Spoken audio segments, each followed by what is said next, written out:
Hello everyone, welcome to Exclam Chess. And in this video, I'm going to be taking a look at a game that was sent in to me on chess.com by Cannon17. And okay, so let's go ahead and get started on this game. Okay, so he was playing as the black pieces, so let's flip the board. And okay, e4, d5, Scandinavian defense.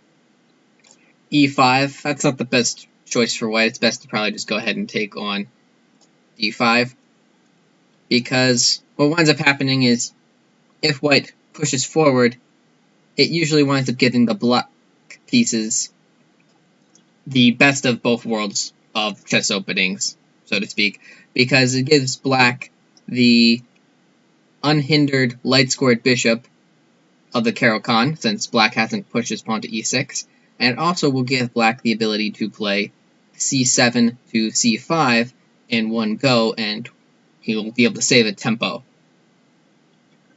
as opposed to the Caro-Kann, where black has to play c6 and then c5 later on. Okay, bishop to f5, d4, and now e6,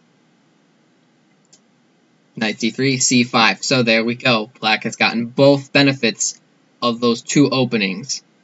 And so we can see why white pushing to e5 wasn't the best move to challenge out of the opening, because now black got his bishop outside of the pawn chain, and he's gotten to save a tempo by playing c5 immediately.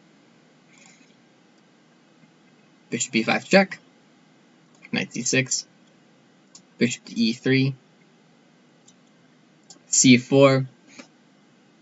I don't think this was the best choice for black here. I think it probably would have been better to just take on d4, because this move gives up the tension on the center. And when you're playing in this type of structure, or most chess structures in general, you want to be putting pressure on the center. And in this one in particular, it's very similar to a French defense, and in that type of position, you really want to have the tension on the center, and usually c4 isn't the best way to do that.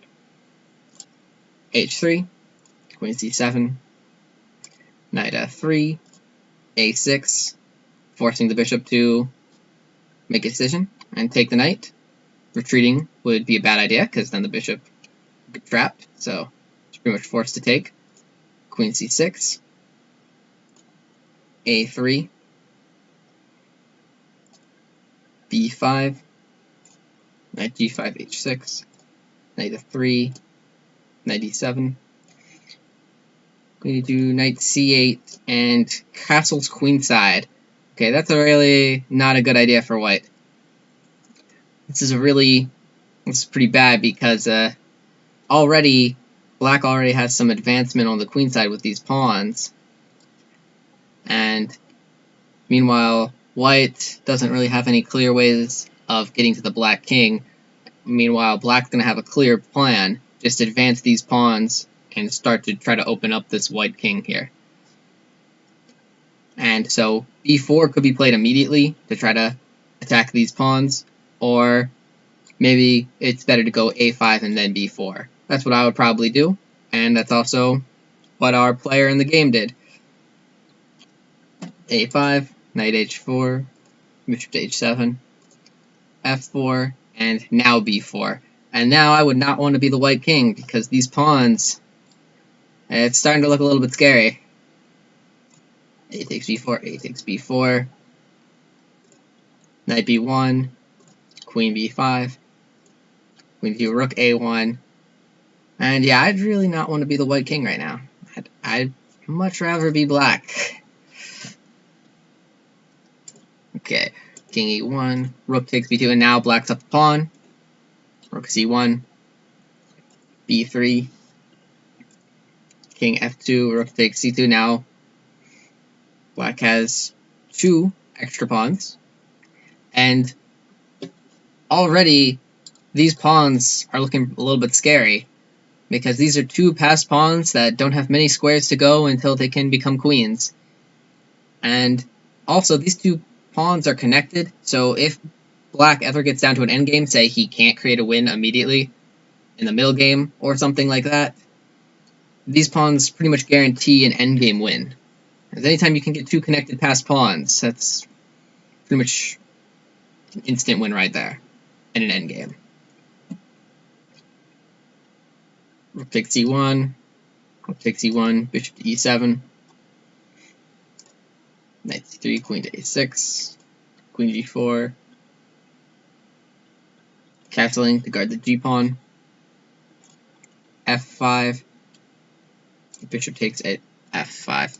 Right here, what I probably would have done is take the knight right now with check, and then after the queen takes back, then I can take on f5 without having to worry about any damage to my pawns. Because after the immediate move played, bishop takes f5. Now, knight takes f5 would happen, and then that would damage my pawns, and white would be able to get one of them back.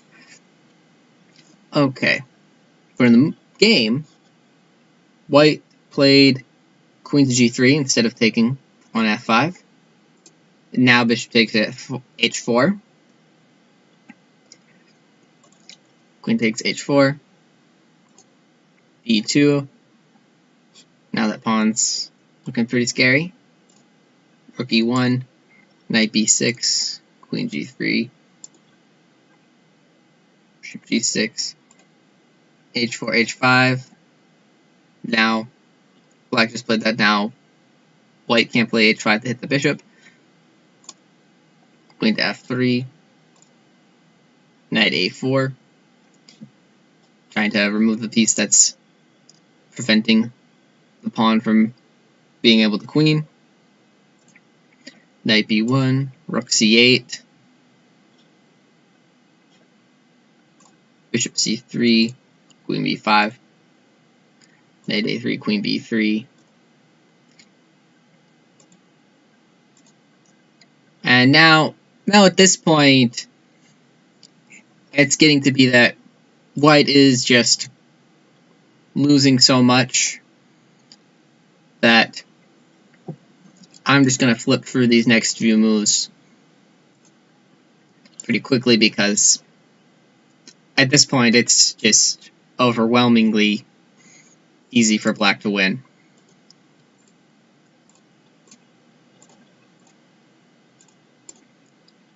And okay, so after rook to b1, rook takes c2, rook h1 is checkmate. Okay, so probably the deciding factor in this game was right after move 14, which I'm going to go ahead and go back to, is when white castled queenside. This move pretty much made the rest of the game for white very difficult. And so when you're deciding which way to castle, you need to think about that carefully, because right here, if white were to have gone ahead and castled kingside, he'd actually be pretty okay here. But after going to the queen side, he pretty much castles right into black's piece play. Like, he has a very easy game with just pushing his pawns, and also this pawn on a3 is a target because it's been pushed forward. Any pawn that's pushed forward on your castled king's position is usually a pretty easy target, and in this case, black would have had an easy time, like he did, just pushing ahead and attacking the king.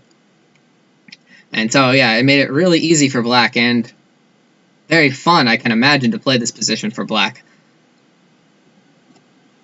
Yeah, so I would have loved to have played this game as a black pieces. Anyways, so I hope that helps you in your games, and that in the analysis of this game was able to help you learn. And yeah, so that's all for this video. Thanks for watching.